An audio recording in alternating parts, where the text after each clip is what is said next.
সহিহ বুখারী 5973 নম্বর হাদিসের বর্ণনা। আন আব্দুল্লাহ ইবনে আমর রাদিয়াল্লাহু তাআলা আনহুমা قال আব্দুল্লাহ ইবনে আমর থেকে আরেকটা বর্ণনা, নবীজি সাল্লাল্লাহু আলাইহি ওয়াসাল্লাম বলেন, লা ইয়ালআনুর রাজুল ওয়ালিদাইহি, তোমাদের কেউ যেন তার পিতা মাতাকে অভিশাপ না দেয়। সাহাবারা প্রশ্ন করলেন, ইয়া রাসূলুল্লাহ কাইফা ইয়ালআনুর রাজুল ওয়ালিদাইহি, কোন সন্তান কি তার মা বাবারে অভিশাপ দিতে পারে? মা বাবারে আবার সন্তান অভিশাপ দেয় কিভাবে? নবীজি জবাব দিলেন, ইয়াসুব্বু আবার রাজুল ফায়াসুব্বু আবা ওয়া ইয়াসুব্বু উম্মা, কোন ব্যক্তি আরেকজনের বাবারে গালি দেয়, পাল্টা ওই ব্যক্তি তার বাবের গালি দেয়। কোন ব্যক্তি তার মাকে গালি দেয়, ওই ব্যক্তি পাল্টা তার মাকে গালি দেয়। আমি কাউকে গালি দেওয়া, পাল্টা আমাকে আমার বাবা নিয়ে গালি দেওয়া, আমার মা নিয়ে গালি দেওয়া, কেমন যেন আমি আমার মা বাবারে গালি খাওয়াইলাম। এটাই হলো পিতা মাতাকে অভিশাপ দেওয়া। এই জন্য আপনি কাউরে গালি দিয়েন না। আপনারে যদি কেউ গালি দেয়, আপনি পাল্টা গালি দেওয়া, মানে আমি আপনারে গালি দিলাম, দেওয়ার সাথে সাথে আপনি আমার ওইটাই কইলেন পাল্টা। এর মানে আমি গালি দেওয়ার কারণেই তো আপনি আমারে গালি দিলেন।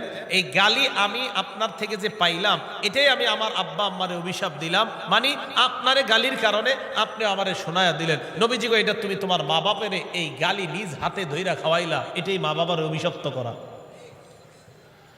তাহলে কাউরে গালি দিয়েন না। যদি দেন, ওই বেটা পাল্টা আপনার আব্বারে গালি দিবে, আপনার আম্মারে গালি দিবে। আল্লাহ বুঝার তৌফিক দান করেন।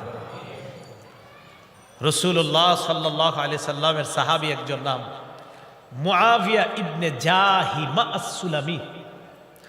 পুরাটা মনে রাখার দরকার নেই। মুআবিয়া কেন বললাম? কারণ মুআবিয়া নামে নবীজির আরো বিখ্যাত সাহাবী আছে, কিন্তু ওনার নাম ওই বিখ্যাত আমিরে মুআবিয়া রাদিয়াল্লাহু তাআলা আন, উনি না, উনি আরেক মুআবিয়া, নাম মুআবিয়া ইবনে জাহিমা আস-সুলামি।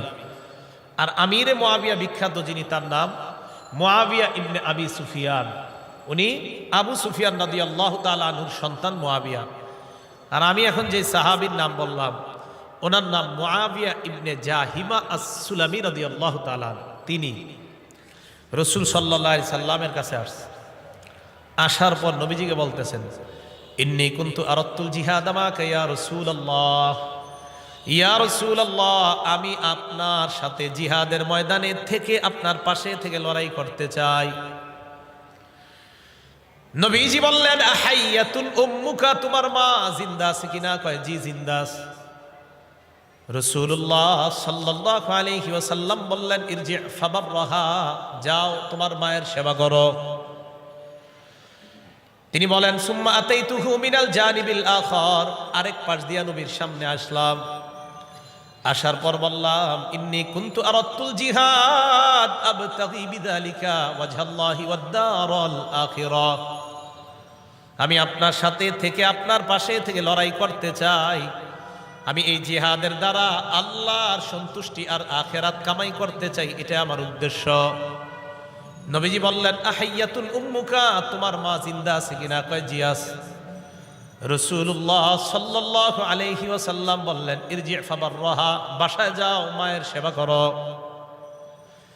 সাহাবী বলেন, আমি আবার সামনে দিয়ে আসলাম। আসার পর বললাম, ইয়া রাসূলুল্লাহ, আমি আপনার আশেপাশে থেকে জিহাদের ময়দানে থেকে লড়াই করতে চাই। আবতাগি বিযালিকা ওয়াজহাল্লাহ ওয়াদ দারাল আখিরাহ, আমি এর দ্বারা আল্লাহর সন্তুষ্টি চাই, আখিরাত কামনা করতে চাই। নবীজি বললেন, আহাইয়াতুন উম্মুকা, তোমার মা জিন্দা আছে কিনা? কয় জি আছে। নবীজি বললেন, ইরজি ফাবাররাহা, যাও মায়ের সেবা করো। ইলজাম রিজলাহা ফাসাম্মাল জান্নাহ, মায়ের পা আঁকড়ে ধরে থাকো, সেখানেই তোমার জান্নাত। মানে মায়ের সেবা করো, এখানেই তোমার জান্নাত। আপনারা বা ঢাকা শহরের মানুষ তো বাসার ছাদে আপনারা আর কি গাছ লাগান, পেয়ারা গাছ, পেঁপে গাছ, আম গাছ লাগায় না অনেকে? হয়। তা আপনারা প্রথম পেঁপেটা, প্রথম পেয়ারা, প্রথম আপনার অনেক কিছু আর কি এরা কি করে, চিন্তা করে আমি বড় কোনো আলেমকে, বড় মুফতি, বড় পীর সাহেবরে নিয়ে যাই, ওনার কাছে দেই। আমরা আব্বা আম্মা যদি জীবিত থাকে, আগে তাদেরকে খাওয়ান, পরে হুজুরে দিন। ফাসাম্মাল জান্নাহ, সেখানে জান্নাত নিশ্চিত। এখানে নিশ্চিত কিনা এটা হাদিসে নাই, কিন্তু সেখানে নিশ্চিত এটা হাদিসে আছে। এই জন্য সেখানে খাওয়ান আগে। আমরা আম্মা আরেক বাসায় থাকে, আপনি এক বাসায় থাকেন, সেপারেট থাকেন, তো মা থাকে আরেক বাসায়, বাবা আরেক বাসায়। আপনি বিরিয়ানি রান্না করলেন, তো আপনার মাথায় আসলো আমি মসজিদের ইমাম সাহেবের জন্য পাঠাবো। হ্যাঁ, আগে আপনার আব্বা আম্মার জন্য পাঠান, পরে ইমাম সাহেবের জন্য পাঠান। আগে ওখানে পাঠান, এখানেও পাঠান, সমস্যা নেই, কিন্তু আগে ওখানে। ওনাদেরকে কখনো ভুলবেন না, মুহূর্তের জন্য না। ফাসাম্মাল জান্নাহ, রাসূল বলছেন সেখানে জান্নাত। তো রাসূলুল্লাহ সাল্লাল্লাহু আলাইহি সাল্লাম সাহাবীকে বললেন, মায়ের সেবা করো, মায়ের সেবা করো। আল্লাহ কথাগুলা বুঝার তৌফিক দান করেন। নবীজি একদিন এক আজীব স্বপ্ন দেখলেন। আম্মা জান আয়েশা সিদ্দিকা রাদিয়াল্লাহু তাআলা আনহার বর্ণনা, তিনি বলেন, ক্বালা রাসূলুল্লাহ সাল্লাল্লাহু আলাইহি ওয়াসাল্লাম, নবীজি একদিন আমাকে বলেন, আয়েশা রাআইতুনি ফিল জান্নাহ, আমি স্বপ্নে দেখলাম আমি জান্নাতে। সুবহানাল্লাহ। আমি জান্নাতে ঘোরাঘুরি করতে লাগলাম। ফাসামিআতু সাওতা কারিইন ইয়াকরাউ, আমি হঠাৎ আমার কানে একজন পাঠকের কোরআন তেলাওয়াত শুনতে পাইলাম। জান্নাতে একজনের কোরআন তেলাওয়াত শুনলাম। ফেরেশতাদেরকে প্রশ্ন করলাম, মান হাদা, কার তেলাওয়াত আমি শুনলাম, এটা কে জান্নাতে কোরআন তেলাওয়াত করে? ফেরেশতারা জবাব দেয়, হারিসা ইবনুন নু'মান। হুজুর, যার তেলাওয়াত আপনি শুনলেন তার নাম হলো হারিসা ইবনুন নু'মান। কি নাম? হারিসা। কি নাম? আম্মা জান আয়েশাকে বলেন, আয়েশা কাযালিকাল বিররু, কাযালিকাল বিররু। কয় সেবা করা এমনই, সেবা করা এমন। দেখেন কি কয়, কয় সেবা করা এমন, সেবা করা এমন। মানে কয় ওয়া কানা আবাররান নাস বিউম্মিহি, এই হারিসা তার মায়ের বড় সেবা করত, তার মায়ের বড় আশিক ছিল, তার মার বড় খেদমতদার ছিল, মাকে প্রচুর সম্মান করত, মায়ের প্রতি খুব আনুগত্যশীল ছিল এই ছেলেটা। মায়ের সেবা করার কারণে হারিসা ইবনে নু'মানের কোরআনের তেলাওয়াত আল্লাহ আমাকে জান্নাতে শোনায়া দেয়। কানা আবাররান নাস বিউম্মিহি, কয় মায়ের বড় সেবা করত। মা বাবার সেবা করার তৌফিক দান করেন। নবীজি সাল্লাল্লাহু আলাইহি সাল্লামের সাহাবী আব্দুল্লাহ ইবনে ওমর রাদিয়াল্লাহু তাআলা আনহুমার কাছে এক ব্যক্তি আসছে। ওনার নাম তাইসালা ইবনে মাইয়াস, তাবিঈ। পুরা নামটা মনে রাখতে হবে না, শুধু এতটুকু যদি মনে রাখতে পারেন, তাইসালা। কি নাম? তাইসালা। এই তাইসালা ইবনে মাইয়াস তিনি বলেন, কুনতু মা'আন নাজদাত, আমি যুদ্ধ বিগ্রহে লিপ্ত থাকতাম, বিভিন্ন এলাকায় যুদ্ধ করতে যাইতাম। ফাআসাবতু যুনুবান লা আরাহা ইল্লা মিনাল কাবাইর, আমি কিছু গুনাহ করে ফেলছি, যেই গুনাহগুলো আমার কাছে কবিরা গুনাহ বলে মনে হচ্ছে। ফাযাকারতু যালিকা লি ইবনে ওমর রাদিয়াল্লাহু তাআলা আনহুমা, আমি আমার এই গুনাহ আব্দুল্লাহ ইবনে ওমরকে জানাইলাম। আব্দুল্লাহ ইবনে ওমর বললেন, তুমি যেই গুনাহগুলা করলা, গুনাহগুলা কি কি? আমি জবাব দিলাম, কাজা ওয়া কাজা, অমুক অমুক গুনাহ করছি। ইবনে ওমর বললেন, লাইসাত হাদিহি মিনাল কাবাইর, এইগুলা কবিরা গুনাহ না। উনি শুনা বললেন, এগুলা কবিরা গুনাহ না। তখন তিনি বললেন, মনে রাখবা, হুন্না তিসউন, বড় বড় প্রধানতম কবিরা গুনাহ হলো 9টা। বলেন, প্রধান কবিরা গুনাহ কয়টা? আরো আছে অনেক। তো ইবনে ওমর বলেন, অনেক কবিরা গুনার মধ্যে প্রধান কবিরা গুনাহ 9টা। মনে রাখবেন তো? তাহলে বলি, হ্যাঁ। 1 নাম্বার আল ইশরাকু বিল্লাহ, আল্লাহর সাথে শিরিক করা। সব কবিরা গুনার বস আল্লাহর সাথে শিরিক করা। 2 নাম্বার ওয়াকাতলু নাসামা, নর হত্যা করা, মানুষ হত্যা করা। 3 নাম্বার ওয়াকাসফুল মুহসানা, সতী সাদী নারীর উপর মিথ্যা অপবাদ দেওয়া। 4 নাম্বার ও আকলুর রিবা, সুদ খাওয়া। 5 নাম্বার ও আকলু মালিল ইয়াতীম, এতিমের সম্পদ অন্যায়ভাবে ভক্ষণ করা। 6 নাম্বার অল ফিরারু মিনাজ জাহফি, জিহাদের ময়দান থেকে পলায়ন করা।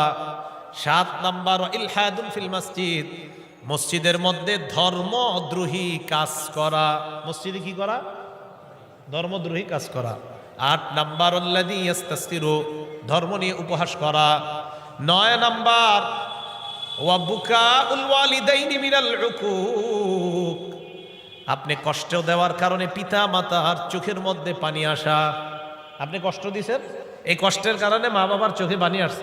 এটা লিডার 9টা কবিরা গুনাহ, এই প্রধান ও 9 কবিরা গুনার একটা এটাও আপনার কোনো কথায় বা কর্মে আপনার মা বাবার চোখে পানি আসাটা অনেক কবিরা গুনাহের মধ্যে।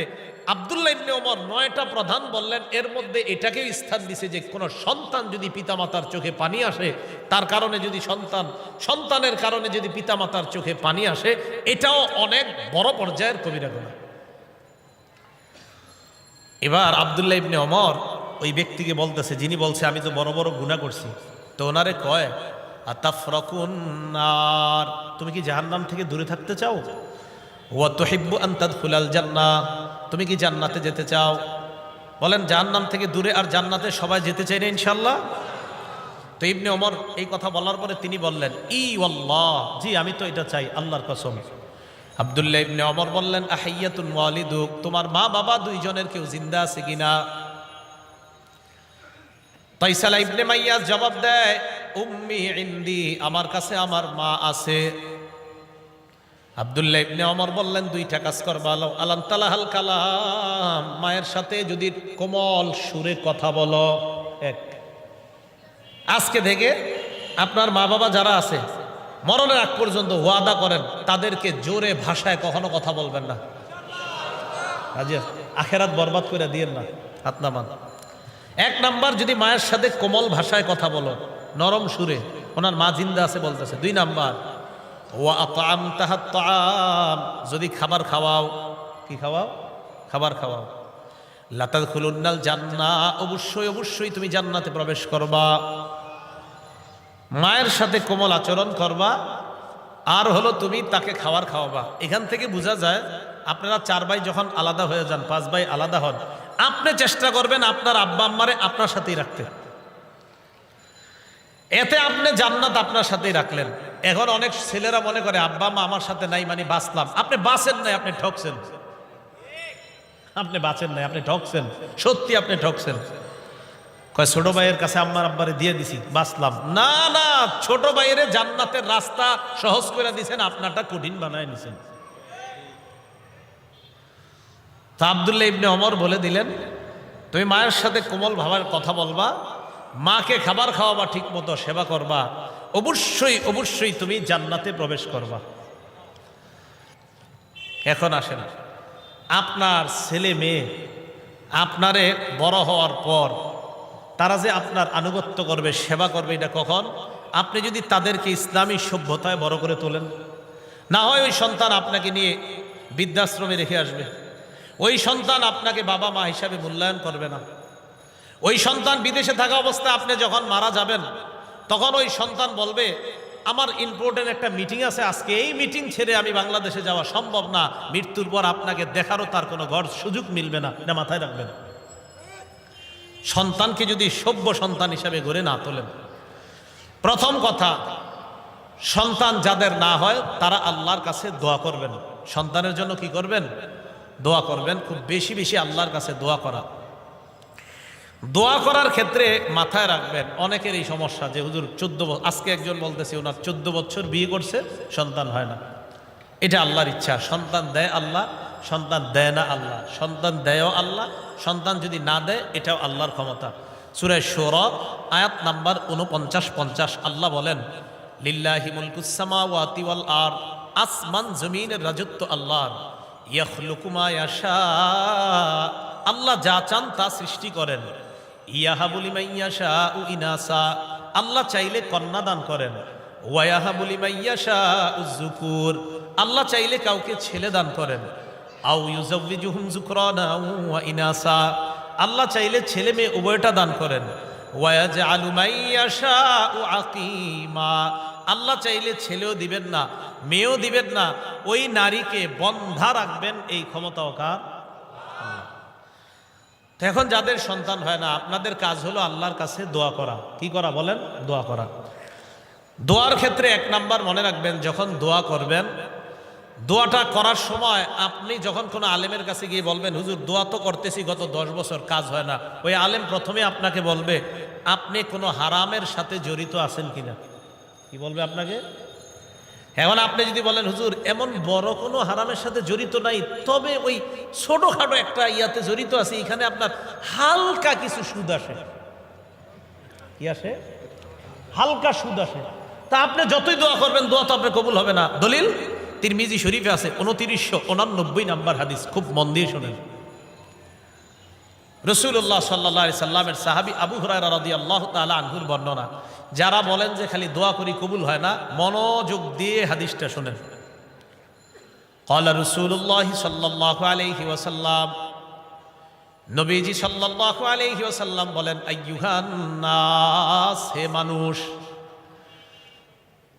ইন্নাল্লাহা তাইয়িবুন, আল্লাহ পবিত্র, লা ইয়াকবালু ইল্লা তাইয়িবা, আল্লাহ পবিত্র ছাড়া কবুল করে না। সবাই বলেন আল্লাহ পবিত্র, আল্লাহ আল্লাহ পবিত্র ছাড়া আল্লাহ কবুল করে না। নবীজি বলেন, ইন্নাল্লাহা আমারুল মুমিনিনা বিমা আমারা বিহিল মুরসালিন। অনুবাদটা কিভাবে করি দেখেন। নবীজি বলেন, আল্লাহ ইমানদারদেরকে একটা হুকুম দিয়েছেন, অবিকল যেই হুকুমটা রাসূলদেরকে দিয়েছেন। সুবহানাল্লাহ। দেখেন কি বলে, আল্লাহ সব ইমানদারদেরকে একটা হুকুম করেছেন, অবিকল যেই হুকুমটা আল্লাহ নবীদেরকে দিয়েছেন। তাহলে হুকুমটার গুরুত্ব কম না অনেক বেশি? এই দুই হুকুম কি?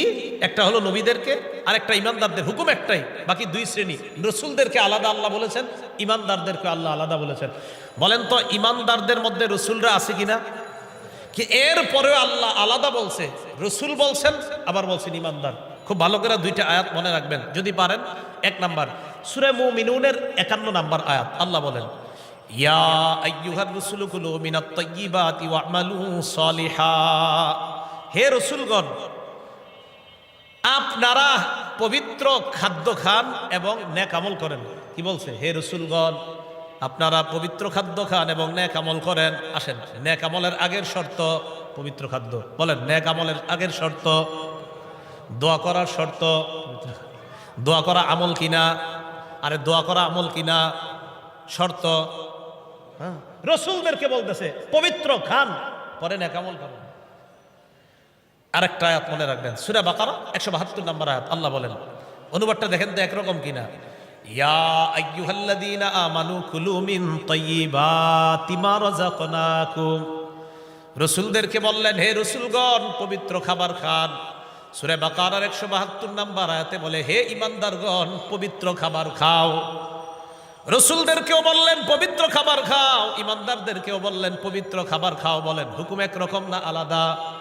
এই জন্য নবী বললেন, আল্লাহ ইমানদারদেরকে একটা হুকুম করেছেন, অবিকল যেই হুকুমটা আল্লাহ রসুলদেরকে করেছেন। তাহলে হুকুমের গুরুত্ব কম না অনেক বেশি? বেশি। রসুলদেরকেও বললেন পবিত্র খাবার খান, ইমানদারদেরকেও বললেন তোমরা পবিত্র খাও, এরপর আমল করো। তো এই কথা বলার পর রসুল সাল্লাল্লাহু আলাইহি সাল্লাম একজন মুসাফিরের কথা বললেন এই হাদিসের শেষের দিকে। হাদিসের মধ্যে আসছে মুসাফির দোয়া করলেই কবুল হয়ে যায়। সুবহানাল্লাহ। নবীজি বলেন, সুম্মা যাকারার রাজুলা ইউতিলুস সাফার, এরপর আল্লাহ নবী এক ব্যক্তির কথা স্মরণ করলেন, যে ব্যক্তি লম্বা সফর করছে। আশআসা, সফরের কারণে ওই লোকের মাথার চুলগুলা এলোমেলো হয়ে গেছে। আগবার, সফর করার কারণে তার মুখের মধ্যে ধুলা ময়লা, শরীরের মধ্যে ধুলা বালি। এবার ওই ব্যক্তি সফরে গিয়ে আল্লাহরে কয়, ইয়া রব্বি, মাবুদ তুমি কবুল করো, কবুল করো, এটা দাও, ওটা দাও। নবীজি বলছেন, সফরে গিয়ে দোয়া করলে দোয়া কবুল হয়ে যায়। মুসাফির বারবার কয়, আল্লাহ এটা দেন, ওটা দেন, কিন্তু দোয়া কবুল হয় না। ঘটনা কি? নবীরা বলছে কবুল হয়, কিন্তু হচ্ছে না।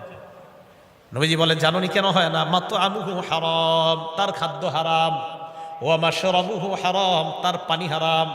ওয়া মালবাসুহু হারাম, তার পোশাক হারাম। ওয়া গুজিয়া বিল হারাম, তার উপার্জন হারাম। ফাআদনা ইস্তাজাবু লিযালিকা, বলো তার দোয়াটা কবুল হবে কিভাবে? ভাই কথা বুঝতেছেন? তাহলে আপনি মসজিদে গিয়ে বলতেছেন, আল্লাহ একটা সন্তান দেন, আল্লাহ একটা সন্তান দেন, আল্লাহ একটা সন্তান দেন। রসুল বলছে, উম্মত তোমার খাদ্য কি হালাল? জি না হুজুর, আমার খাদ্য হারাম। রসুল বলছেন, তোমার পানীয় কি হালাল? না, আমার পানীয় হারাম। রসুল বলছেন, তোমার পোশাকটা কি হালাল? না, না, আমার পোশাক হারাম। রসুল বলছেন, তোমার উপার্জনটা কি হালাল? না, আমার উপার্জন হারাম। তো আপনি খালি বলতে থাকেন আল্লাহ দেন দেন দেন, কাজ হবে না। পোশাক হারাম, খাদ্য হারাম, পানীয় হারাম, হাজারো দোয়া করেন, কবুল হবে না। আল্লাহ আমাদেরকে বুঝার তৌফিক দান করেন।